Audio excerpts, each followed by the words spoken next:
The business case for a global cap on plastics. An op-ed from Thomas Kermendi, the CEO and president of Elopak, a global supplier of fiber-based packaging. This week, the battle lines have been drawn for an environmental showdown in the Swiss Alps. From Tuesday, Geneva is hosting overtime discussions on a global treaty to end plastic pollution after the final round of talks in South Korea broke down last December.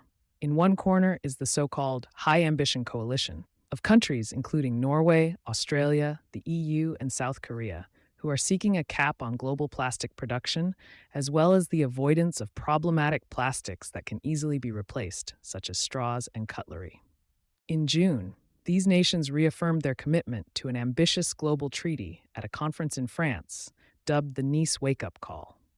The declaration asserted that any treaty which did not include production limits or was strictly voluntary would not be effective to deal with the challenge of plastic pollution.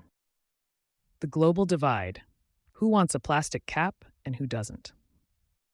In the other corner is a loose collection of mostly oil-producing nations that want to avoid any restrictions on plastic manufacturing. Last year, their opposition derailed a treaty backed by over 100 countries that would have created a path for a global plastic reduction target and fulfilled the UN's resolution to pass a binding legal instrument on plastics by 2024. The stakes could hardly be higher. Since 1950, 8 billion tons of plastic waste have been produced globally, of which only 10% has re-entered the economy. According to the OECD, plastic waste is set to triple by 2040 unless decisive action is taken. As plastics continue to pollute oceans and drive up greenhouse gas (GHG) emissions, this is not a problem we can simply recycle our way out of. What's at stake for business, consumers, and the planet? Businesses, particularly consumer goods companies, are highly attuned to this issue. The problem impacts practically all consumer groups and is a strong determinant of shoppers' behavior. According to an Ipsos survey in 32 countries, 87% of respondents agree it is essential to reduce global plastic production. Meanwhile, in an LEK study of shoppers across 10 countries, 73% try to avoid single-use plastics. As a result, many companies have already started taking action. Analysis of the Fortune Global 500 shows that 72% of the world's largest companies are committed to reducing plastic pollution. In June, more than 290 organizations, including Unilever, Nestlé, and PepsiCo, signed an open letter calling on UN negotiators to deliver harmonized regulations for plastics that include phase-outs, better product design, and extended producer responsibility. Where businesses struggle to meet their plastic reduction targets, it is often due to the risk of no longer being price competitive with their less sustainable rivals. Recycled or reusable packaging, for instance, is harder to source and more expensive than simply using virgin plastics. At the same time, chemical recycling has little bearing on the GHG emissions from plastic production, so these same sustainable companies may struggle to meet their carbon reduction targets without limiting their overall plastic usage.